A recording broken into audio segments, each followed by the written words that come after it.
Hello and welcome to the Armenian News Network Grung. This is a recording of our Twitter Space Live that took place on August 7, 2022. Our guest is veteran journalist Alison Tahmizian Meuse, who is on the ground in Aghavno. We discussed the situation around Berdzor and Aghavno, where the residents are being told that they have to vacate their homes and their homeland by August 25. Okay, well, let's begin then. Cool. Yeah, let's get going. Okay. Yeah, greetings from Aghavno. Hey everyone, we have, thank you for joining this important Grung Twitter space. And we're going to have our guest today live from Aghavno, Alison Tahmizian Meuse. My name is Hovik Manucharyan. I'm in Yerevan, and we also have our other co-host, Asbed Bedrossian in LA. Without further ado, Alison, thank you for joining us. Maybe we can start with just sort of your interpretation of what's going on, or what are you seeing on the ground there in the past few days? Sure. So long story short, I've been here about a month and a half, living in Aghavno, and basically my goal is to draw attention to what's happening here, the importance of the Berdzor region as the artery between Armenia and Artsakh, and the really imminent danger we face, which just became even more imminent the other day when a representative from the government in Artsakh, who is basically loyal to the president, who's loyal to Pashinyan in Yerevan, basically really pulled the rug out from under people and told people suddenly they have a deadline to get out of their houses on August 25th. And it's, basically the Armenian authorities are ethnically cleansing their own people. This has never been demanded specifically publicly by Aliyev or Erdogan. And so as it was explained to me by someone I can't name, but who's involved with legal efforts at the highest levels in defense of Armenia. Armenia cannot even use this as evidence in international court of ethnic cleansing by Azerbaijan, because it is the Armenian authorities demanding their own people leave their homes. And so, if the Armenian authorities are telling their own people to get out, no one can do anything about that. And they're really trying to psychologically intimidate people. They've been telling the entire society, really since the war, that they have no choice. Everyone has to take the least worst deal given to them, and we have to give and give and give. And it's just unbelievable. And people need urgent support. That's kind of my opening thing. So I'm here. I'm trying to draw attention to what's going on and try to remind people that we have agency here. The Russian peacekeepers have a mandate to protect people. So long as there's people here, they should protect the people. But if there's no people, which is what the Armenian authorities are trying to do, there's no problem. So they're trying to make people go quietly into the night, intimidate them into leaving, tell them they have no choice, and if they stay, they're going to get massacred. Even at the same time as they're claiming we're entering an era of peaceful coexistence. They're claiming we're entering an era of regional connectivity, when at the same time they're telling people that we can no longer use certain roads because we're Armenian. We are discriminating against ourselves. We are screwing our own people, and it's unconscionable, and everyone must stand against this, because this is not just about one village, one region. It's not even just about Artsakh. Right. This is about dismembering the Armenian state. This is about the decimation of our sovereignty, and it's going to be very hard to turn back the clock from this. So this is really the end of the line. So I and my friends here, who are standing here side by side with the people who have been through so much, who have done their part, resisting. We are calling on everyone who cares, everyone who's been involved, in efforts to speak out for Armenia, for Artsakh, to get over here. Really, now is the time. There's no more important thing that you should be doing right now than just being physically here. So yeah, if you have any questions, I'm happy to answer them. Just as a background, there is a corridor which is referred to as the Lachin corridor for those who are uninitiated or who may have, which is according to the November 9-10 trilateral statement, is protected by the peacekeeping forces of Russia. And this is an important legal precedent because in that same trilateral statement, there is a point that Armenian forces must vacate the Lachin region altogether by a certain date, which was in December, I believe, or November of 2020, which they have, and which the Russian peacekeepers have now, taken over to ensure that corridor of connectivity. At that time, the authorities in Artsakh, Aghavno, Harutyunyan, and so forth were kind of telling people, based on different reports in media, that hey, it's not safe for you guys. You guys should vacate. But there are some brave people like the mayor of the village of Aghavno, Androni Chavushan, who refused. And the Russians, like Alison said, are duty bound to protect those people, because if the Russians do not do anything, then they will for sure be, they're in danger. The other thing is like the Armenian governments are being contradictory between what each one is saying. The Armenian governments are being now very sort of, rushed about this. At the same time, the Azerbaijani government is talking about this alternative road which has not been built on the Armenian side. Okay, let's talk about the alternative road. For the last 9 months, Azerbaijan has been building an alternative road to reroute traffic that goes through and passes by these villages. Okay, this has been mostly done unbeknownst to anyone, like secretly, with the exception of people who have noticed this road being built and are asking, what is this? Who are these workers who apparently are speaking Azerbaijani in the Lachin corridor?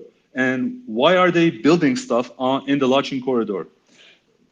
Finally, I mean, or just last month, like after months of this happening, the Armenian government's finally sort of, fessed up and said that the Azerbaijanis are building a road. And there is a point in the point number 6 in the statement, which states that based on the agreement of the parties. Okay, so the parties have to agree.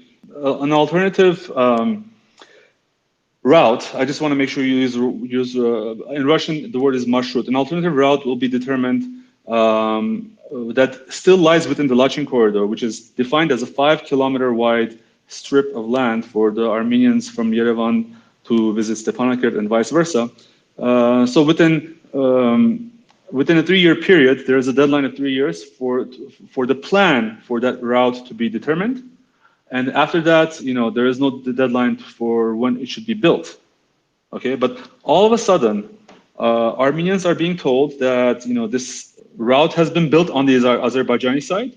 Aliyev does not care whether that connection to Armenia, which is about 40 kilometers, they do not care that that the Armenian side is not built, but we must use that new route. And apparently, the governments in Yerevan and Stepanakert are okay with this, even though Pashinyan himself this week, made some self-contradictory statements about when he knew that this was happening, and he basically Pashinyan is saying that, hey, we still have until the 3-year deadline to think about this, to come up with a plan. And meanwhile, Aghavno Harutyunyan has openly confirmed that, we've okayed every single point of this plan. None of them have said that it is not okay to depopulate Berdzor, it is not okay to depopulate Aghavno, and none of them have basically said that they're against the actual ethnic cleansing of Armenians in this region.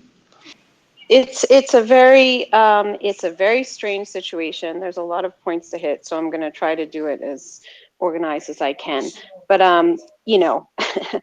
basically, neither Pashinyan nor the head of state in Artsakh are representing Armenian interests. If they were, they would be doing everything to protect the rights of their people to stay in their homes. Instead, they're doing the contrary. They're doing Azerbaijan's dirty work for them. The Native Americans had to, sign treaties at gunpoint. The Palestinians sometimes took, probably the money that wasn't the right amount of money and were pushed off their land, whatever. But in this case, it's incredible because it's our own authorities doing it to their own people. I mean, it's mind blowing. It's mind blowing. And the worst thing is that people have been put in such a psychological state in this society, including in the diaspora, that they really have bought this idea that we have no agency. There's nothing we can do about this, which is completely false. We have Russian peacekeepers on the ground. Azerbaijan is not going to just suddenly tomorrow attack a Russian base. It's not going to happen. The Russians are only going to leave if the Armenian population no longer exists, which is what the Armenian authorities are currently implementing. So what we need now is for people to first understand the situation. We are doing this. I went a few days ago and I saw this I don't even like to call it a new road. I mean, this is a ridiculous thing to say. It's a trap. The Goris Kapan road, which was taken by Azerbaijan.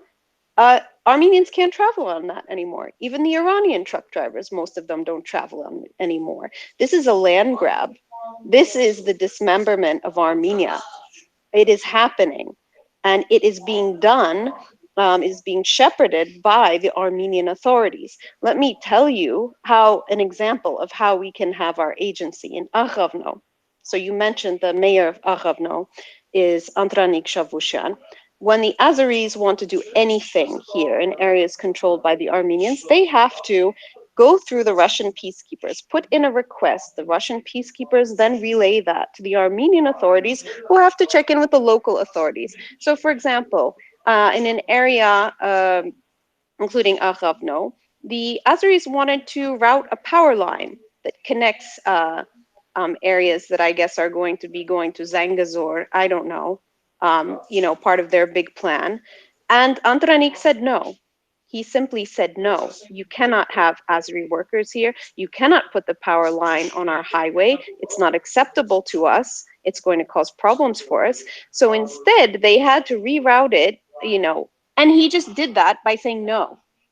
And so what that says is that if there are Azeri workers building a road in other villages that are controlled by Armenian forces, so I'm talking about Berdzor, where the reroute is currently going through right now, which I've seen these Azeris, or whatever they are. I don't even know their nationality, but there are Azeri vehicles. I was within yards of them. They're just working, building this in an Armenian-held village in Artsakh. They're there. And so somebody gave them permission. Someone gave them permission in Stepanakert. Someone gave them permission at the local level. Why? This is us. What I want to emphasize is people, and especially the government in Yerevan, is trying to place the blame on everyone. First, they're blaming former governments, and now they're blaming the Russians. It's always somebody else's fault. But if you're on the ground, you will see that they are giving permission. This is their project. This is their project together with Aliyev and Erdogan. They own this. They want this. They are doing this. And people need to understand that. We have agency because it is our authorities that are implementing this project. Of course, humanitarian issues are top priority. So the rights of those people living to live there should be the number one consideration, regardless of what happened 30 or 40 years ago or whatever. That whatever comes later on as part of a peace deal or whatever. But today there are people who live in that village, children who call that those villages home. But let's, for 1 second, imagine there is no humanitarian concern, which there is, and I don't want to downplay that. There is, all of our communications, the internet, gas, electricity, all runs through that corridor. And if we are by August 20, as they report, supposed to vacate that region, and it's supposed to be handed over to Azerbaijanis. How are we supposed to sort of keep our contact with, Artsakh?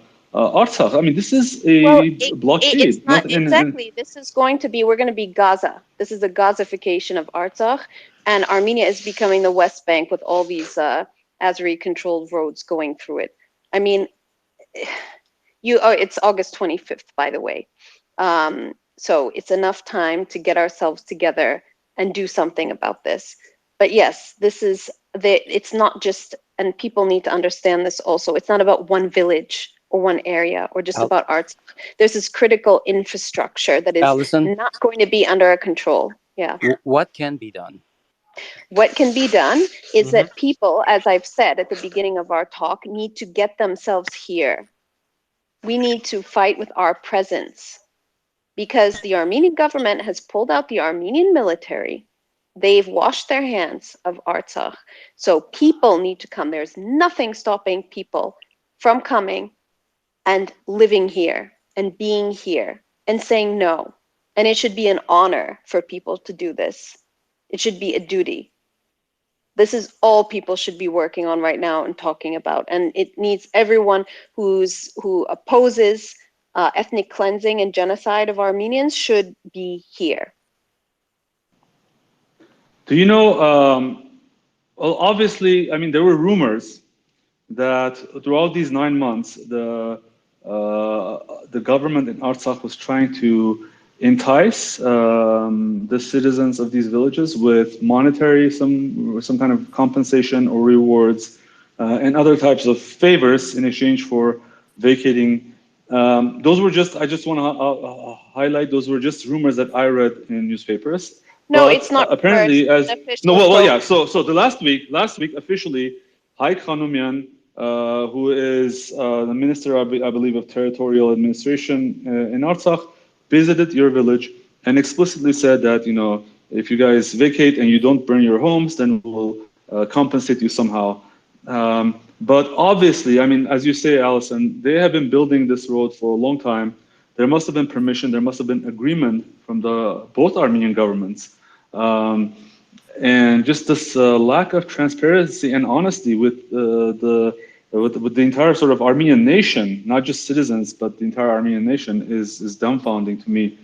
But are you aware, besides this visit by Khanumian, are you aware of other instances where they have been, like the government has approached and said, you guys should leave and we will give you some compensation? Well, yeah, there's carrots and sticks, right? The carrot being this, I mean, it's officially a governmental displacement aid fund where I think it's, I believe the maximum is 10 million drams, which now I think is like over $20,000, which is about enough to build a garage. I mean, it's not that great, honestly.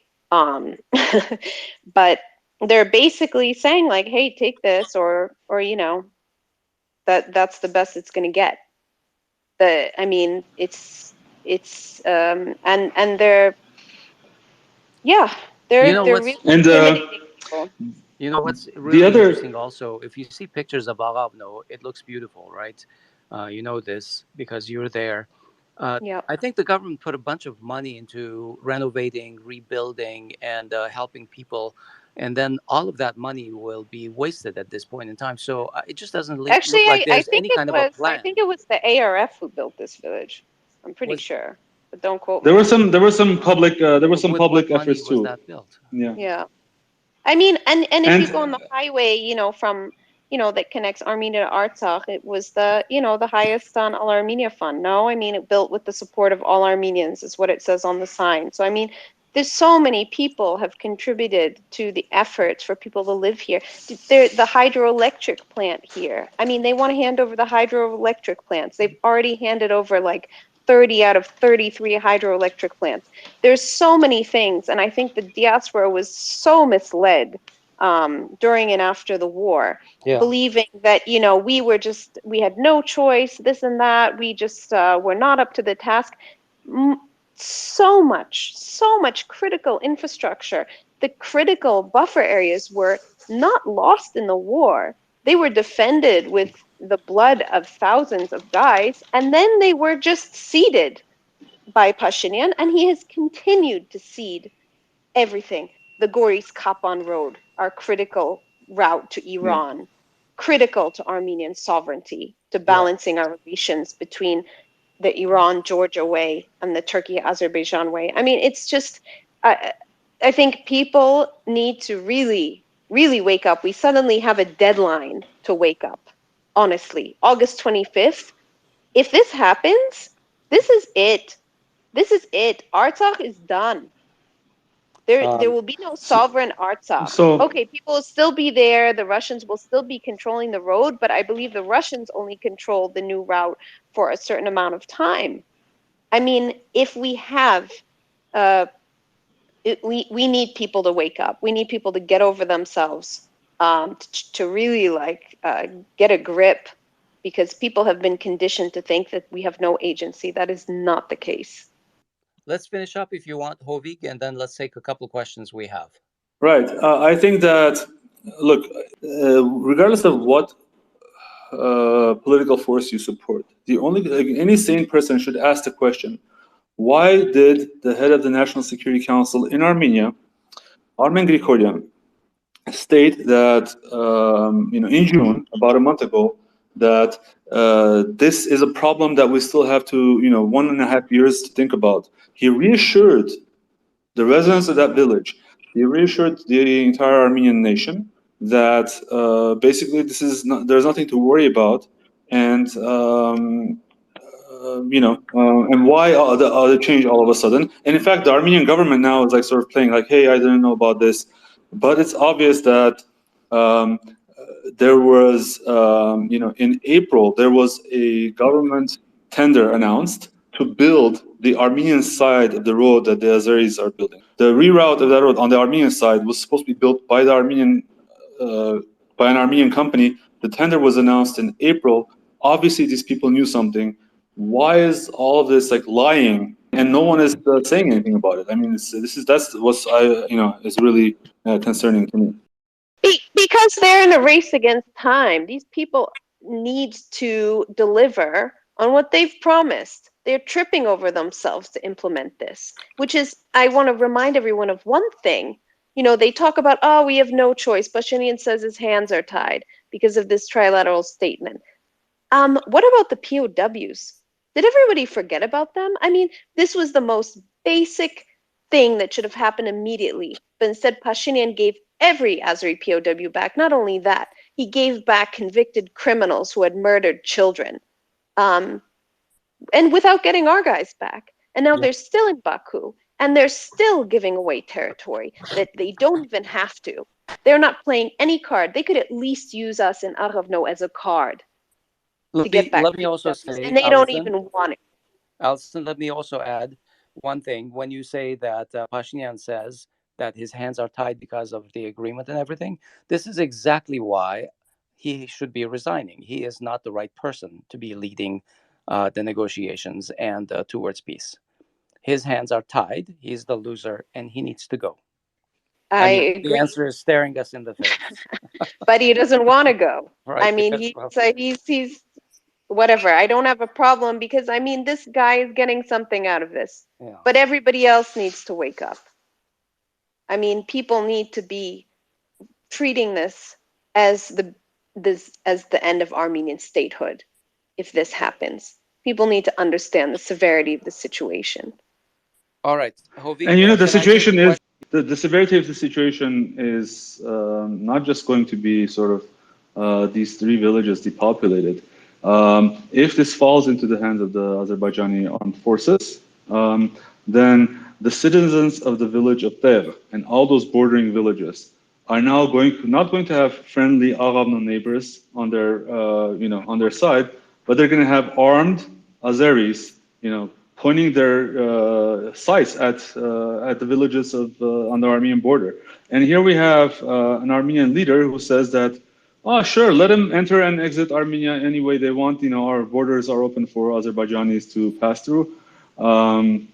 Meanwhile, I don't know how many pieces you would end up in if you try to pass through Azerbaijan, going to, let's say, Russia, for instance. I mean, the security in the entire border region, Lachin, has developed over time is really important as well, and that's the next area that's going to be depopulated because I'm pretty sure we're going to have some incidents once the Azeris occupy their positions there. Oh, to be sure, 100%. 100%. Sure. So I'm going to go to my next question. That is you, Persia Cowboy. Let's go for you. Please, your question. Persia Cowboy. Oh, sorry, I didn't know you'd called on me. Yes. Yeah, Please go ahead. it's been great listening to y'all. I talked to a lot of Iran. I'm Iranian myself, and we've been kind of following this closely. I think more Iranians have gotten like more involved, paying attention to this kind of thing, and they're really we're really paying close attention. I've been trying to talk more about it, so that's kind of what I was curious. I wanted to ask Alison and whoever else. I wanted to see, what does it look like? What do you think it looks like the future of Armenian-Iranian partnership? Because we're looking at a landscape right now, like to my estimation, and you're seeing Turkey and Azerbaijan not really interested in Armenia or their input on things. Russia kind of playing a balancing act in where they sell weapons to Azerbaijan, but they act as peacekeepers for Armenia. And you've got Iran, where in recent days, certainly in the past few months, we've seen them amassing warships, tanks, heavy artillery, and they've been on record basically announcing that they're going to put Iranian lives on the line so long as it guarantees Armenian statehood. I think obviously they have their interest in it as well. So I kind of wanted to see what your thoughts were on that kind of cooperation partnership.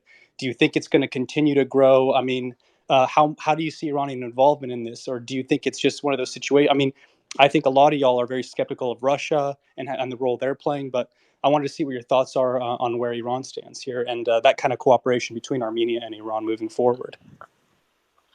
Well, okay, one quick point I have to make, which is that regarding Russia, I just want to say, if Aliyev demands sushi and Pashinyan says okay, what the heck is Russia supposed to do? So I'm really not a big fan of blaming the mediator when our own people are doing this. So that's Russia. Russia has overlapping interests with us, just as Iran does. So we have the Russian base to the east on the border with Turkey, and in Artsakh, obviously, the peacekeepers.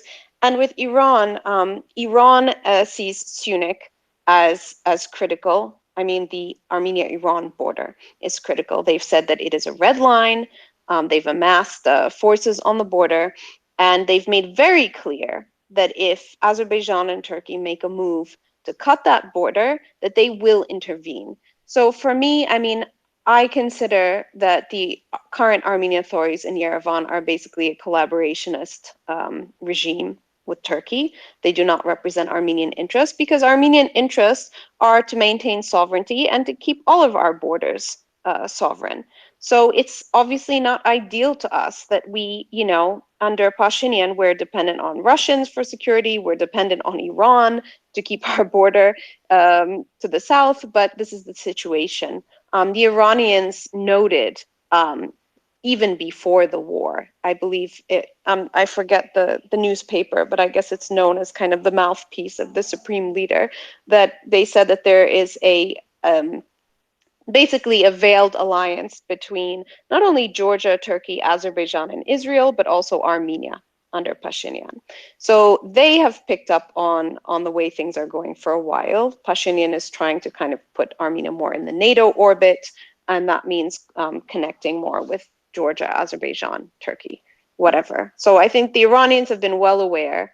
They were not pleased, obviously, with the way things went because Armenia was, a dependable neighbor. And now they have, for all intents and purposes, they have Israel on their border. So, I think what's the future? I have no idea. But I think that Iran is not kidding when they say that this is a red line for them. And I think if push comes to shove, if Pashinyan is willing to let this corridor go through in the south, we could see an Iranian intervention, which will open up Armenia to all sorts of things. I mean, it's not ideal that you have foreign powers now looking out for what should be Armenian interests, but this is the situation in which we find ourselves. So I hope I've answered your question. Yeah. Yeah. Hopefully, we will not find out if they want to go to war on our behalf or not. That would be a terrible outcome for us. I'm going to go to Cebu. Cebu, you have the mic. Thanks, guys. A couple of points that I would like to mention that we spoke about Pashinyan, the relevance of his resignation. I want to zoom in specifically in this specific case. We've mentioned multiple times. You guys have mentioned multiple times that if this capitulation agreement was on the table with another negotiator, we would have some room, some space to have different interpretations of it. In this specific case of Aghavno, Berdzor, what would have possibly have gone different in your opinion? Uh, had we had a proper leadership who I guess is working for the interests of the Armenian people and the Armenian nation. Thank you for that. I think that it would look exactly like what Antranik has been doing since the war here, basically saying no, just putting your foot down and simply saying no. I mean, there wasn't a shot fired when he said no to Azerbaijan putting new electricity lines, on the highway that goes along Aghavno. So, I mean, if you had an Armenian leadership that was representing and standing up for the Armenian people, I mean, from the beginning, we wouldn't have given back all the Azeris before getting back our guys. This is ridiculous. It's absolutely ridiculous. But I don't want to go into theoreticals about the past. I want to talk about today. And today, what we need, like each of us to do, is to just do everything we can. I know people have their routines, they have their work, they have their lives. I do too. But people need to get themselves over here. If we care about the future of Armenia, if we care about having a sovereign Armenian state, I'm sorry, but the problem is in Yerevan. That's for one. But people also need to make a big statement in coming here. I don't know if it needs to be a convoy or what, and then we need people to stay. Maybe it's on rotation, but we need to take our duty seriously. Our generation, not put it on anyone else, and it shouldn't have been all on Aghavno's shoulders this whole time anyway. But it was, and people have really held their ground since the war. They weren't even supposed to be here. People can take a lesson from them. There's such a thing as just saying no. Alison, thank you. We are running out of time. Yervant, you have the mic for like a few seconds. Please ask your question. Sure, thank you. It's actually a quick one. What assurances do we have that the Russian peacekeepers, come August 25th, are going to protect Berdzor or Aghavno? Does the mayor of Aghavno have direct access to the Russian peacekeepers to say, we're staying, are you going to protect us? Well, I walked over to the base the other day. I mean, they're here. Look, at their job is peacekeeping. Their job is to protect the civilian population. Their job is not to fight for Armenian territory, though. We need to be here. If we want protection, there needs to be Armenians here.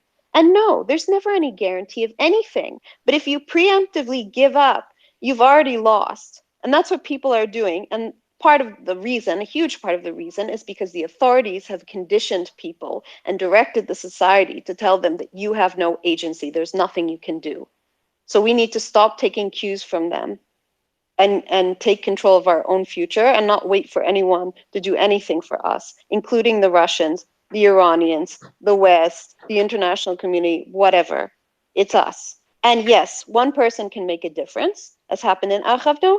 And even I'll give you another example. In Martuni, right, it was the day the capitulation agreement was signed. That morning, the mayor, the former mayor, and two other guys, one of them from Echmiadzin, saw that the Azeris had taken the hill overlooking the city.